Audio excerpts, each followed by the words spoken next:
Morning সকলোকে নতুন ভিডিঅ'লৈ স্বাগতম জনাইছোঁ আৰু ৰাতিপুৱা এইবোৰ চাহ পানী বনোৱা আৰু চাহ তুলি আছোঁ আৰু কালি পিঠা এয়া আমাৰ গোসানীক মানে ৰাতিপুৱা পিঠা লগা হৈছে এতিয়া জ্বৰ হোৱাৰ পৰা কেৱল খোলা চাপৰি পিঠা লাগে বেলেগ পিঠা বনাই দিলেও নাখায় সেইকাৰণে এই দুদিন একেলগে খোলা চাপৰি পিঠাই বনাই থাকিবলগীয়া হৈছে কি হৈছে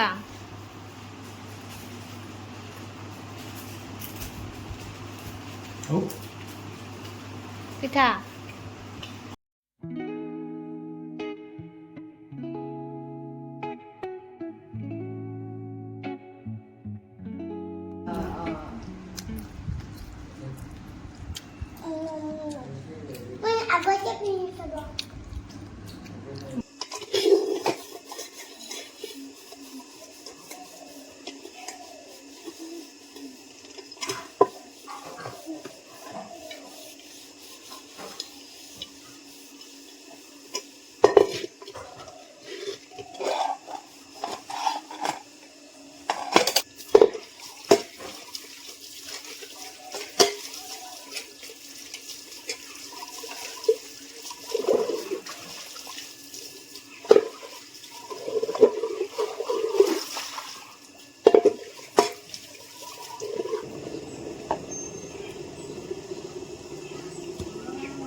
Whisper truth as they flow down,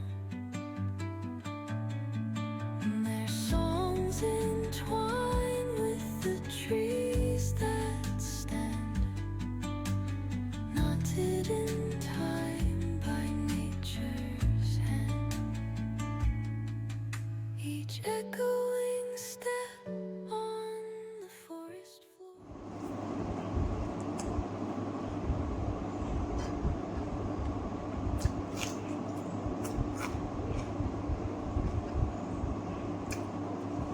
Sina ডিম খাই পালে বহুত টেষ্টি ডিমৰ ভিতৰত এনেও হাঁহৰ ডিমটো বেছি ভাল পাওঁ খাই মানে টেষ্টটো বেছি আছে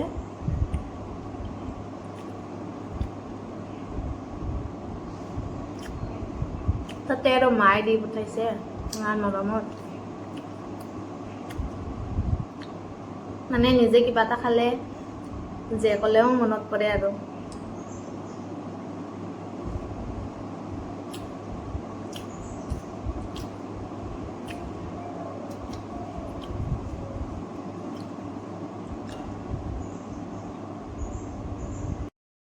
মাহীয়ে ঘৰত থকাৰ কাৰণে মোৰ যে কিমান সুবিধা হৈছে ইফালে কামটো একো কৰিবলগীয়া হোৱাই নাই ৰুমৰ কামবিলাকো সিহঁতে কৰি আছে বাকী পাকঘৰতো লাগি ভাগি দিয়ে আৰু এইফালে গোসানীকো চাবলৈ মানে আৰু লগা হোৱা নাই দুদিন তাৰপিছত এইফালে দেউতা আহিলে গোসানীৰ অংগনবাড়ীৰ পৰা অকণমান তাইলে এয়া বস্তু আহিছে যিহেতু সেইখিনি দি দিছে মটৰ তাৰপিছতে চাউল আৰু ডিম আৰু দিছে দালি ভণ্টিয়ে ৰীল বনাব ওলাইছিলে কিন্তু ময়ো আহি বোলো এটা ময়ো বনাওঁ দেই বুলি কৈ তাইৰ লগত লাগি গৈছোঁ ৰীল বনোৱাত আৰু আমাৰ এখেতে বনাই আছিলে কিন্তু নিজেও উঠি আছে চাওকচোন ৰীল বনোৱাত আমাৰ ইফালে ঠিকেই হোৱা নাছিলে তাই ৰীল বনাই দিছিলে আৰু ইফালে আমাৰ পুতলাজনীৰ লগত এটা পুতলা গান যে নতুনকৈ ওলাইছে সেইটো গানত ৰীলটো বনাইছিলোঁ তাৰপিছতে আহি গ'লোঁ এয়া খুৰীমাহঁতৰ ঘৰলৈ ভণ্টি আহিছে যিহেতু খুৰীমাহঁতৰ তালৈও ফুৰিবলৈ আহিবলৈ কৈ আছিলে আৰু সেইবাবে দুইজনীকে লৈ আহিছোঁ আহি আৰু গোসানীকতো ক'বই নালাগে মাহী পেহী চব লগ হৈছে যে তাইক মানে আৰু কোনে পায় কেৱল মাহী পেহী সিহঁতৰ লগতে মাকৰ লগত লেঠা কেঠা একোৱে নাই আৰু ইফালে আইতাক দুইজনীয়ে কিবা কৈ আছিলে নৰসিংহ পিঁয়াজ জলকীয়া আটাৰ ধুনীয়া পিঠা বনাই দিলে লগত গাখীৰ চাহ একদম ধুনীয়া আৰু দুপৰীয়াৰ চাহকাপ খাই ল'লোঁ ভণ্টিহঁতৰ ঘৰতে তাৰপিছতে আহি মা আৰু দীপলিনা আমাৰ মানে ভণ্টিক লগাই দিছোঁ কামত দুইজনীয়ে মোক সেয়া চব্জি যোগাৰ কৰি দি আছে। ৰঙালাও আগখিনি যোৱাকালি অনা আছিলে, আৰু ইফালে গোখানিয়ে পোৱা মটৰ পূৰা তিয়াই এতিয়া খানা বনাবই লৈছোঁ। এইবাৰ আঞ্জা গোটা মানুহ দুটা ভিতৰত আহিবি, বাহিৰত হৈ গ'ল।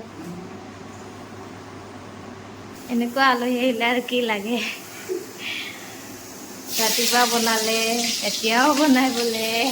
কি মজা, মোৰ আৰু বহি বহি খোৱাহে কথা। মইনো বনাব নাজানো। ৰঙালাও ভাজিব, আলু দিছোঁ অলপ, আৰু ইফালে পিঁয়াজ দিয়ে, জলকীয়া পিঁয়াজ দিয়া হয়।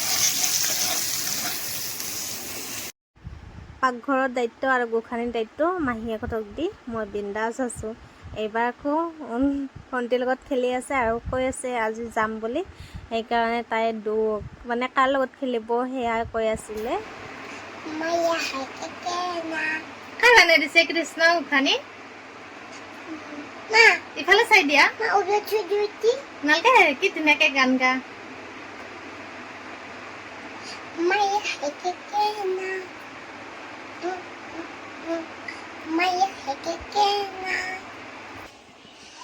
Basi tu hang ke dia? Oh. Oh. Henke lo. Oh.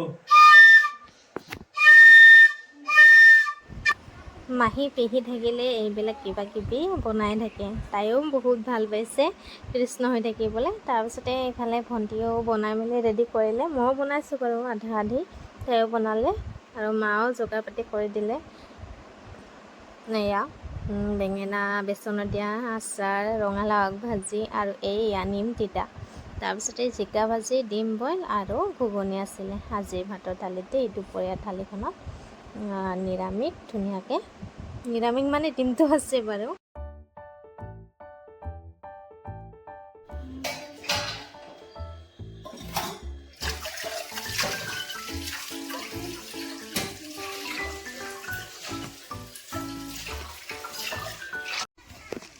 নালগে আৰু মাহী যাব, নালগে মাহী যাব।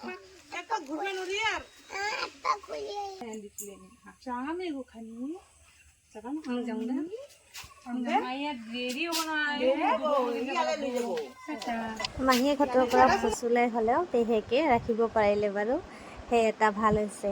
পেহীয়েক আছে ইফালে ঘৰত আৰু সিফালে মাহীয়েক আছে, ধুনীয়াকৈ আৰু মিলাই মিলাই ৰাখে আৰু। ভুই ৰোৱা শেষ আমাৰ, কিন্তু পইচা বিচাৰিব লগা হৈছে আৰু। সাৰ গৰুৱে খাই শেষ কৰি দিছে। দেউতাই আৰু পাথৰত যাই আছে, মায়ে আৰু মই পইচা বিচাৰি আহিছোঁ।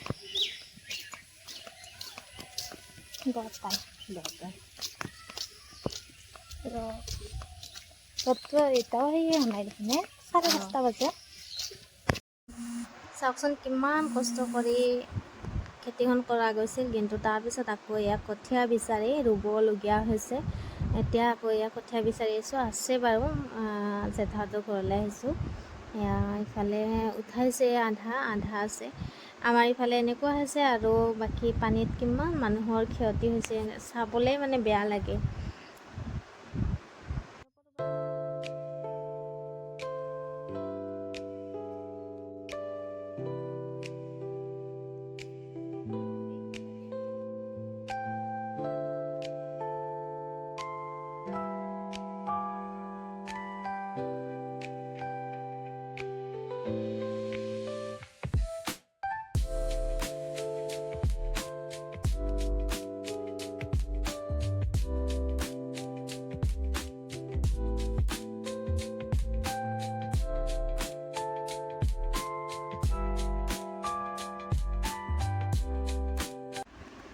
বৰমা ধুনীয়াকৈ কঠীয়াখিনি উঠাই দিলে মাৰ লগত। মই উঠাবলগীয়া নহ'ল, বেছি নালাগে, অলপ হ'লেই হ'ব। সেইকাৰণে আৰু মই অলপ উঠাই চাইছিলোঁ, কিন্তু ছিঙি আহে, সেইকাৰণে নুঠালোঁ। এইফালে মায়ে 2 আশী লৈছে আৰু মই লৈছোঁ 1 আশী। এতিয়া ঘৰলৈ এইখিনি লৈ যাম, আৰু দেউতা পথাৰত যাব। এতিয়া নাযায় বাৰু, অহাকালি যাব। তাৰপিছতে এনেকৈ আহি থকাতে ধুনীয়াকৈ খুৰা আৰু আমাৰ গাঁৱৰে ভাইটি এজন আহিছিলে, সিহঁতে লৈ গ'ল। আৰু আহি গোসানীক নিবলৈ আহিলেও পেহীয়েকহঁতৰ লগতে আছিলে তাইক নিবলৈ আহি ইফালে দেউতাও আহি মানে সুধিলে আৰু কঠীয়া পালোঁ নে নাই ঘৰৰ পৰা আহিলে ভণ্টিৰ লগত ধুনীয়াকৈ তাই স্কুটিৰে থ'ব আহিলে আৰু ইমান বেছি পানী পিয়াহ লাগি আছিলে চাহ বহাই দিলোঁ দেউতাৰ কাৰণে আৰু ময়ো থিয় হৈয়ে পানীগিলাচ খাবলগীয়া হ'ল ইফালে চাহও বহাই দিছোঁ যে একদম মানে ৰ'ব নোৱাৰিলোঁ আৰু পানীগিলাচ বহি খাবৰ কাৰণে এনেকৈয়ে খাই দিলোঁ আৰু আজি ভিডিঅ'টো আছিলে ইমানেই আশা কৰোঁ সকলো শেষলৈকে চাইছে নেক্সট ভিডিঅ'ত লগ পাম সকলোৱে এনেদৰে মৰম দি যাব দেই আজিলৈ আহিছোঁ বাই বাই